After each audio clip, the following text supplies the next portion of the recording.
We're making a ruby vest today, and I think this tutorial is going to be an especially good one for two reasons. First off, I just love this pattern. I think the vest is the cutest ever.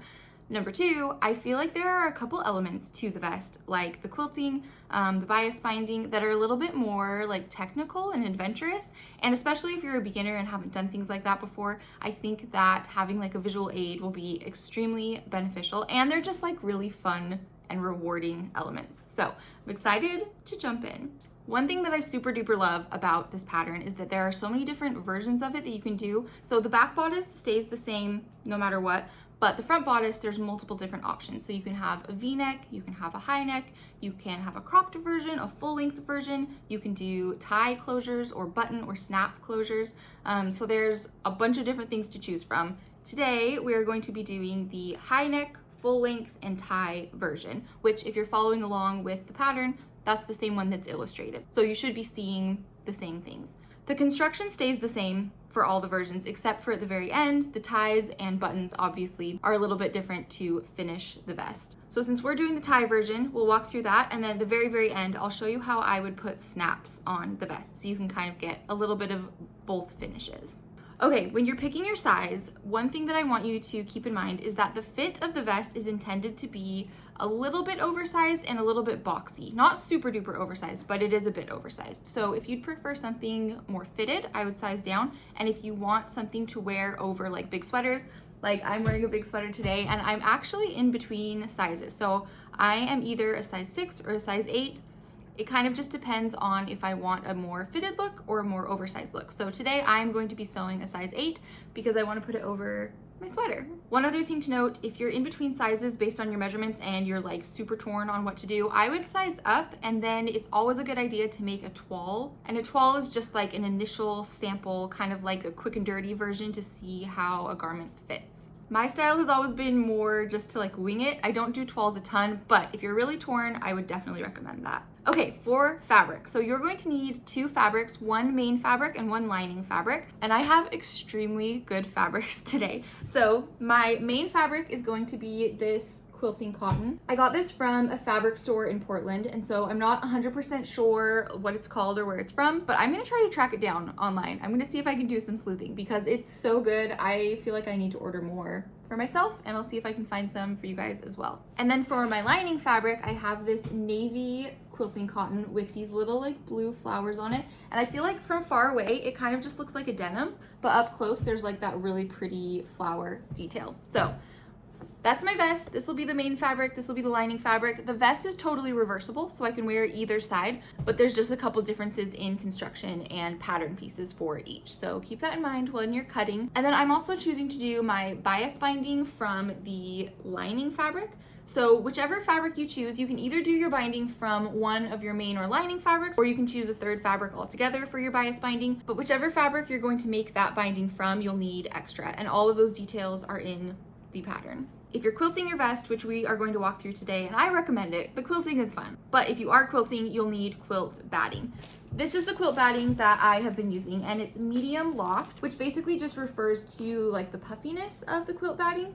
And I've tested the ruby vest with low loft, medium loft, high loft. My preference is medium loft. And then my second favorite is low loft. I feel like both of those are good options. The high loft was really tricky, so you can go for it if you want like an extra thick, durable, puffy vest, but if not, I'd stick to low loft or medium loft. Okay, last thing, I've listed a bunch of notions and supplies in the pattern that would be very helpful in the construction of your vest. Some of them are necessary, which I've listed, some are optional. So make sure you read over that list so that as you're going through your vest, you don't get to a point where you're like, oh crap, I don't have anything to mark my lines with or something like that. So read through that list, and as we walk through the construction of this vest together, I'll point out all of like the fun tips and materials and supplies that I use, and you guys can grab them as well if you want to. Okay, that's everything. Next, we are going to walk through all the different pattern pieces just to double check that we have everything we need, and then we will jump into making our continuous bias binding. If you're not making your own binding, you can just skip over that portion and jump straight into the construction. Okay, I can't wait. Let's do it. Here we have laid out all our pattern pieces, and I like to do this just to make sure that I have cut everything correctly and I'm not missing anything. So first up, we have our front bodice. We're doing the high neck, full length version. I've cut 2 from my main fabric and 2 from my lining fabric mirrored, and then for the back bodice, I have 1 from my main fabric and 1 from my lining fabric cut on the fold. Next, we have our 2 little shoulder bias binding pieces, and those should be cut on the bias, which just means at a 45-degree angle from the grain line of the fabric. Now, this big square is what we're going to be making our bias binding out of. Obviously, it hasn't been made yet. We'll walk through that part next. And finally, we have our bias ties. Those should also be cut on the bias. And I'm going to be doing 2 bows on my vest, so I need 4 pieces of this bias tie. Okay, it's time to make our continuous bias binding, and if you're not making your own, you can skip over this part. But first things first, we're going to fold our square in half and make 2 little snips on that bottom fold, just teeny tiny snips to mark the halfway point. Next, take a straight edge or ruler of some sort and cut diagonally all the way across your square, and then separate the 2 pieces, so now you have 2 little triangles. Flip one of your triangles over and lay it on top of the other one, matching up those center notches. Pin your triangles in place at the center and then all along this raw edge. Sew your 2 triangles together with a 1/4 inch seam allowance, and then when you're all done, you may notice at the top and bottom of where you just stitched, the 2 ends won't entirely be flush, but don't worry about that. It's all going to work out and it won't affect your finished product. Now we're going to mark the lines of our bias binding. I use a Hera marker, that's my favorite tool, and I'll link it in the description. So we have our 2 triangle pieces that we've sewn together. I've pressed the seam allowance flat, and now I'm taking my straight edge and measuring from that perpendicular line up 1 3/4 inches, and I'm going to mark that line. Continue marking parallel lines all across this panel of fabric, each time 1 3/4 inches apart, and you should end up with an equal number of strips. One other thing I want to mention, normally I would be marking this on the wrong side of my fabric, and I definitely recommend that you do so. It makes the next steps a lot easier, but because the other side of my fabric was so light you couldn't see it on camera, so we're marking it on the darker side this time. Okay, we are going to bring together the short sides of our shape by folding down the corners, and I would first start by folding it exactly evenly so they line up perfectly, and then you're going to take the corners and pull opposite directions so that the lines offset by 1.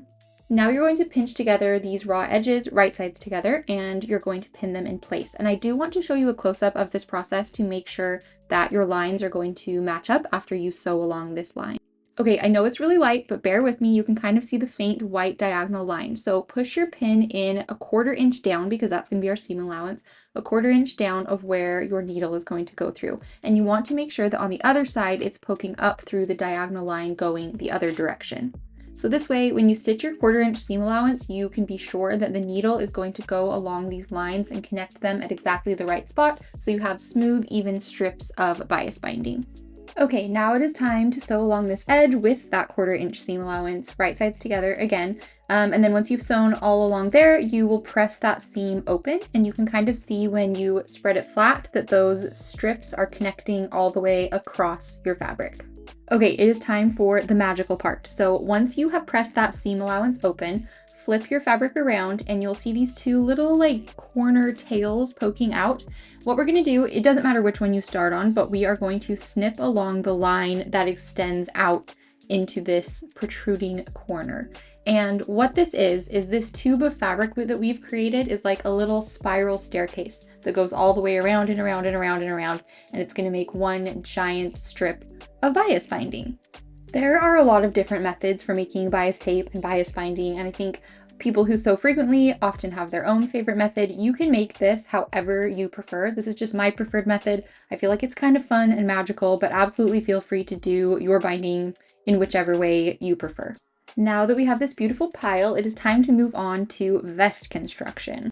The first thing we're going to do is stay stitch all of our curved edges on the bodice pieces. So we're going to lower our stitch length to 2 millimeters, and we're going to go in with a 1/4 inch seam allowance. So starting here on the armhole curve, we are going to start at the shoulder and go downward toward the armpit area. And the whole point of stay stitching is to make sure that these curved edges don't stretch in the construction of the vest. And so as you're sewing these lines, really make sure you're not stretching the fabric at all. This will really help avoid any gaping armholes or necklines. Jumping over to the other armhole on this panel of fabric, you're again going to want to sew from the shoulder seam down to your armpit. For the neckline of the back bodice, you're also going to want to start at the shoulder seam, but this time you're going to sew down along the curve and stop in the center back. And then pick up your stitch, start at the other side on the shoulder seam, again sewing along the curve and stopping in the center back as well. Make sure you're completing those stay stitches on your main and lining fabrics. For the front bodice pieces, the stay stitches will be the same on the armhole. You'll go from the shoulder to armpit again, but then for the neckline, you'll go from the shoulder down toward the center front. And if you're doing a V-neck ruby vest, make sure that you're stay stitching all the way from the shoulder down that diagonal edge of the V-neck. Again, complete those stitches on the main and lining fabrics and you are done stay stitching. Okay, next we are going to line up our front bodice and back bodice pieces right sides together along the side seam. Stitch along that edge with a 1/2 inch seam allowance, and we're going to do this on both sides of our bodice on our main fabric and our lining fabric. Once you've stitched along all 4 of those edges, you are going to press your seams open flat. Okay, full transparency, I am a big old dummy and I forgot to mark my quilting lines before I put the batting on. I highly recommend you do your lines first. It's way easier before the batting's on, but we're just going to pretend it's not here and I'll show you how I mark my lines. So I've laid my splayed vest out flat on my cutting mat, which I find to be an essential tool for doing this. And I've lined up the bottom edge and the center front to be perpendicular to the grid. Starting in the center, I use my Hera marker and my straight edge to make a perpendicular line straight up through the center back. And then I continue those lines. I'm doing mine 1.25 inches, which is my preferred quilting distance, but you can do your lines however you want. You can do straight lines, curved lines, whatever you want to do. This is just my favorite way to quilt. So I'm doing my lines 1.25 inches apart, and I'm going to continue those all the way through to the center front. My cutting mat is too small to fit the entire vest in one go, so I'm just going to slide it down a little bit, make sure that it's aligned again perpendicular to the grid, and then continue that same process going the other direction until my entire vest has the lines marked. Okay, now we are going to add the quilt batting. So just imagine that the lines are on here, and typically I would mark my lines on the main side of my fabric, which is this striped side, but they don't show up very well for you guys, which is why I marked the lines on my blue lining. So lay your splayed vest out flat, and you'll need to kind of adjust it here and there, especially because the quilt batting can be a little bit tacky. So just make sure that it's very smooth. There's no like bubbles or creases or weird things going on. And because I had a squared off edge on my batting, I lined up the bottom and the center front edge to that and kind of adjusted everything else. We are going to pin these 2 layers together with just a few pins to start, and my favorite ones to use for quilting are these curved basting safety pins, and those are linked in the description. So I'm going to pin these 2 layers together, and I don't want to do a ton of them quite yet. We're going to wait until we get the 3rd layer on to really go nuts with the pins, but essentially I'm going to pin kind of around the perimeter and a couple places in the middle, just to get it to stick together generally.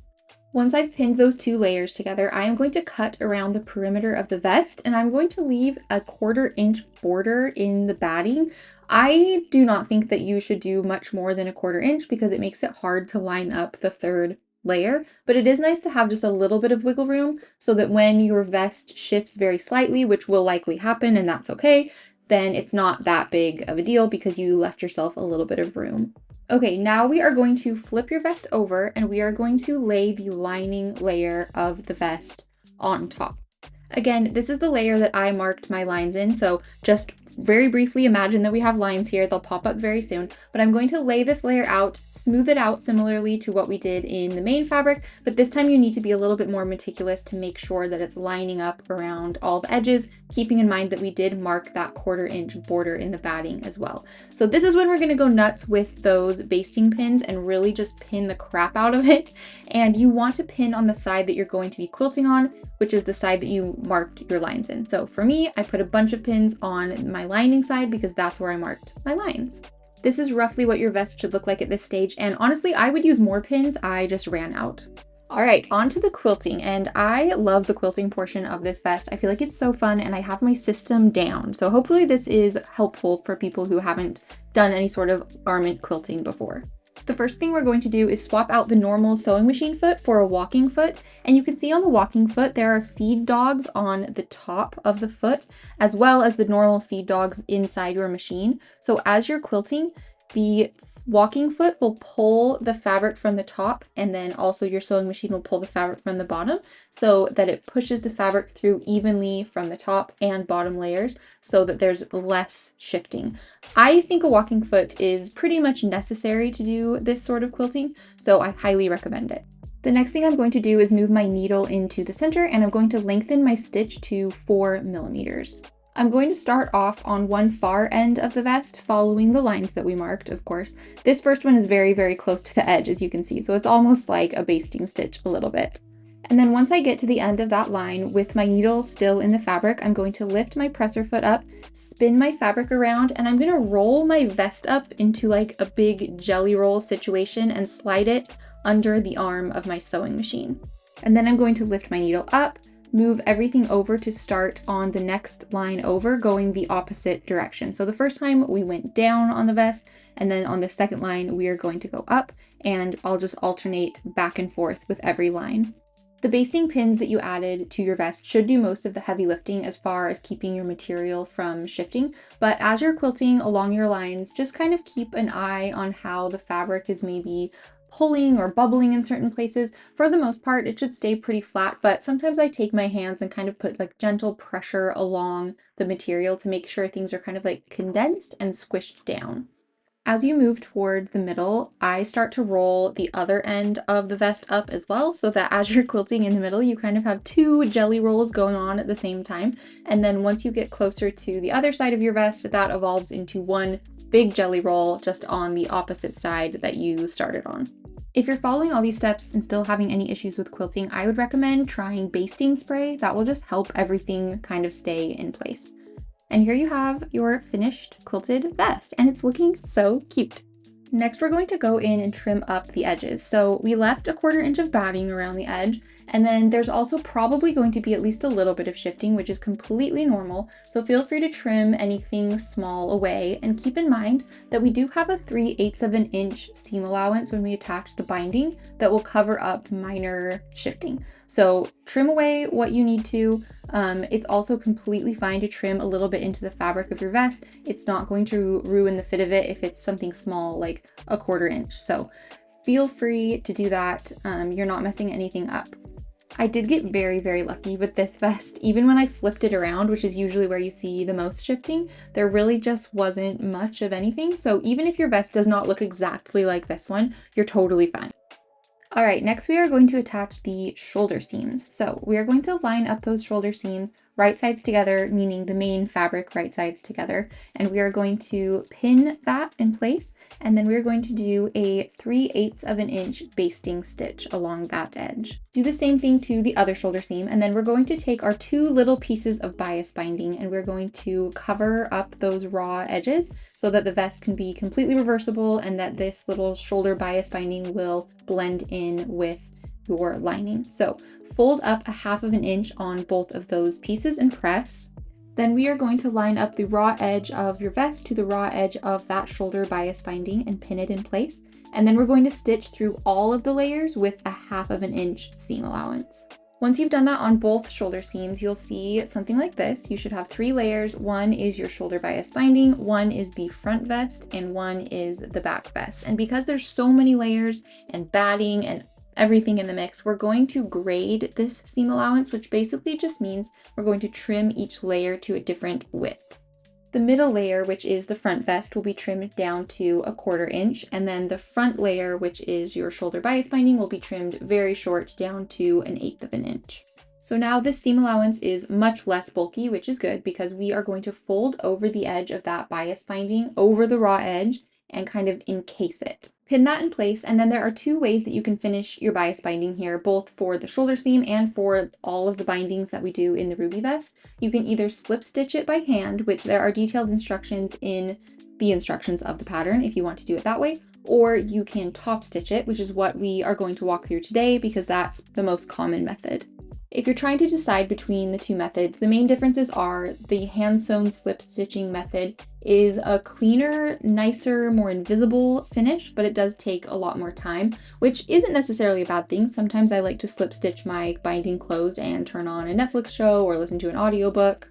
But if you're not in the mood for that, top stitching is much quicker, and it can also have a very clean finish if you take your time and go slow. And so we're going to walk through that today to help you get the nicest looking top stitch possible. So to finish this shoulder bias binding, we are going to top stitch right along the edge of the binding, which should look something like this. It's a nice clean finish, and it's kind of invisible on both sides, so the vest can be completely reversible. Okay, it is time to bind our armholes. So start off by grabbing your continuous bias binding that we made previously, and you're going to fold up one of the long edges 3/8 of an inch, and you're doing that across the entire bias binding. Starting with one end of your binding, you're going to be pinning this all the way around the circle of your armhole, and I like to start in the center back of my armhole as well. I also like these pins. I find them extremely helpful and handy, and I'll link them in the description below. So you'll see with the bias tape, it has a little bit of stretch, a little bit of give, and that's because you cut it on the bias to the grain line. And one of the biggest tips that I have in bindings is to use that stretch to kind of give a little bit of tension as you're pinning around your perimeter. You don't need to be pulling a ton. You definitely shouldn't be like stretching it out a lot, but just a little bit of tension is going to help reduce any like excess fabric that might fold over on itself once you're stitching this closed, and it will also help prevent gaping in the armholes and the neckline. One area I want you to be very mindful of as you're pinning the armhole is right under the armpit area. That tends to be the sharpest curve, and so I like to put a few extra pins there, and as you're stitching it, be really mindful of your seam allowance. As you're coming around the circle, meeting back up to where you started, you're going to cut off the rest of the continuous bias binding, saving that for the other armhole and the perimeter of the vest, and you're going to leave two tails in the beginning and end of this that are about 3/4 of an inch long. It doesn't have to be super exact, but that's a rough estimate, and that will be plenty of space. I'm going to match up the ends of these tails and fold them down toward the left so that when I'm stitching, I can go all the way around the armhole and then stitch over these folded tails. Okay, let's attach this binding. So first I'm going to remove this little piece off of my sewing machine that allows the armhole to fit better, and if you have something similar, I would definitely recommend removing it. We're going to stitch around the entire perimeter of the armhole with a 3/8 inch seam allowance, and I started near my tails just to kind of get them out of the way, and I also recognize that I did this slightly different than the instructions. In the instructions it says to leave the tails and then come back around and fold them down once you're stitching, and I folded mine before and pinned it in place. Either way will work just fine. Again, when you're stitching around under this armpit area, I want you to be really mindful of your seam allowance. Because this curve is a little bit sharper than some of the other curves, I feel like it's easy for your needle to kind of go astray a little bit, but every millimeter counts in bias binding, so make sure that you're really keeping that 3/8 of an inch seam allowance throughout the entire armhole. I also wanted to point out that I pin my binding initially to the main side of my vest, and this is because whatever side you pin it on first is going to end up looking the cleanest in the end, so make sure you're kind of aware of that. Okay, now we are going to fold our binding over to prepare it for the top stitching, and you can do this as you sew if you want to. That's kind of like the quick way to do it. I like to kind of pin my folded binding in place all the way around the armhole first because I feel like it really helps have a super clean finished look. I'll show you a close-up in just a minute, but when you're folding your binding over, you want that folded edge to line up right alongside the stitch that you just made, the one that attached the binding to the vest. Okay, when you come back over to where your tails are, line those tails up and fold them over just like you would the rest of the bias binding. And this may take a little bit of finagling because there's a few more layers involved, but just stick with it and do extra pins if you need. Once your folded binding is all pinned in place, it should look something like this. And I did want to show you kind of a close-up view and explain basically what you're top stitching over, because I feel like that helps as you're doing it to do it very cleanly. So you'll be top stitching along this folded edge of the bias binding, and if you're doing it properly, when you flip it on the other side, your needle will be coming through right along the edge on the other side as well. So to make sure that you're getting it lined up correctly, that folded edge should line up pretty much directly with that stitch you can see there. Where you can run into trouble is if you're folding your bias binding too far over that stitch, because if you do that from the top side, it looks to you like you're stitching it evenly and right along the edge, but then when you flip it over, you will have been top stitching off of the binding on the other side. So really make sure you're lining it up along that stitch, and as long as you're using that as a guide, you'll have a perfectly even stitch. And you can see as I'm going along the process here, I'm constantly kind of feeling around with my fingers, checking in of where that stitch is, adjusting things here and there. I go pretty slow during this process because I feel like it's worth it to get a really, really nice finishing look.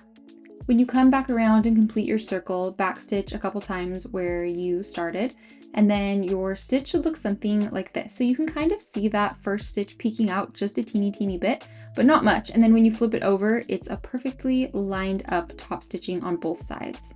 Okay, before we can add the binding to the perimeter of our vest, we need to make our bias ties. So take your ties, first press them in half, then take the bottom edge, fold it up toward the center, do the same thing with the top edge, folding it down toward the center fold, and then fold it in half once again. So what you'll end up with is a little tie that's basically folded in quarters, but that all the raw edges are encased in the inside.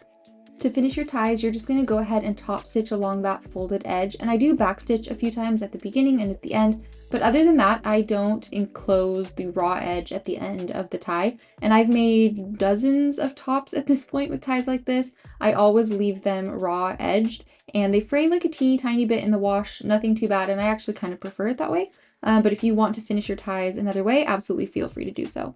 If you haven't done so already, snip the notches from the pattern into your vest to mark where the ties go. And if you want to put your ties somewhere else, you absolutely can do that as well. These are kind of just my preferred placements. And then pin your ties in place. All right, now we are ready to attach our binding to the perimeter of our vest. The method is exactly the same as the armholes, so I'm not going to show the whole thing because it would be exactly the same. But one thing that I do want to point out is these curves in the perimeter of the vest. They can be a tad tricky, and so a couple tips that will help. I go in with regular pins here because I feel like they're a little bit easier to manipulate around the curves, and also be very mindful of the tension that you're pulling around the curve as well. I feel like if you don't do enough tension in this area especially, the fabric can get very bulky and it will cause you problems later. So make sure you're pulling a bit of tension there. And then another area I wanted to point out, when you do your ties, just have them pinned in place and then readjust the pin as you're attaching the continuous bias binding so that when you sew over the binding and the tie and the vest, everything connects. I just wanted to show as I was stitching along the curve here, since that can be a little bit tricky sometimes. The biggest tip is just to really keep an eye on your seam allowance, make sure it's staying consistent at 3/8 of an inch, and you shouldn't have any issues around the curves here. One extra tip though that I did want to add, a lot of times at the curve, there can be a lot of extra bulk. So one thing that I do on my curves is I trim away just a little bit of the extra seam allowance, not much at all. You don't want to trim too much or else it's going to kind of be floppy in that area. So trim just like the tiniest bit to reduce the bulk. And then I use normal pins in this area as well to be able to kind of manipulate the curve a little bit better. So here's what my situation looks like around the curve, just a bazillion pins of all varieties. And then a final peek at what it looks like to top stitch around the curve as well. The principles are all the same as top stitching on any straight area. You might just want to be a little bit more careful that you're really staying close to that stitched line so that you're not folding it over too far. But the rest of the bias binding, like I said, is exactly the same as the armhole. You finish it the same way, you connect the tails the same way. So just continue those steps until you've gone all the way around the perimeter of your vest. And if you're doing a tie version of the Ruby vest, you are completely done. And it looks so cute. I'm completely obsessed with this fabric combo. I can't decide which side I like more. I'm also really pleased with the fit. Like I talked about in the beginning, I sized up one size because I wanted to be able to wear it over big sweaters, and this sweater is pretty thick and I feel like it looks really cute. I'm definitely going to make a million more. I've already made one more to add snaps to because I needed to show you guys, if you're doing buttons or snaps, how do you find the placement and how do you attach those. So take your front vest pattern piece, and then I punched a few pre-holes into the marked buttonholes because I first went in with a skinny little washable crayon, marked all of those, and then I went in with a fatter, more visible crayon, mostly for your guys' sake so that you are able to see what I'm seeing. If you're doing buttons, you'll be sewing buttons on one side and buttonholes on the other side, making sure if you want your vest to be reversible that you are sewing buttons on both sides of the lining and main fabric. And if you're doing snaps like we're doing, this is kind of the quick and dirty process. You'll need heavy duty snap pliers, which I'll link in the description. But first you punch a hole where you want your snap to be, where we marked in our little white crayon. And then you'll install the snap on one side. Where you normally install a post on the other side, we're going to do another snap so that the vest can be truly reversible. So that's kind of a brief overview of how you would install snaps or buttons. And if you do want to install snaps and you get the pliers, those come with detailed instructions of what all of the pieces are and how to install them. So you would have no problem with that. Whether you did snaps or buttons or ties or quilting or no quilting or a crop or a full length or a V-neck, all of the different versions of a ruby. I hope that you had so much fun making your ruby vest. I am obsessed with this pattern. I feel like it is such a fun make. There are so many fun elements to it, and it feels so rewarding to finish it and be like, dang, I just made that. So hope you guys loved it, and thank you for following along.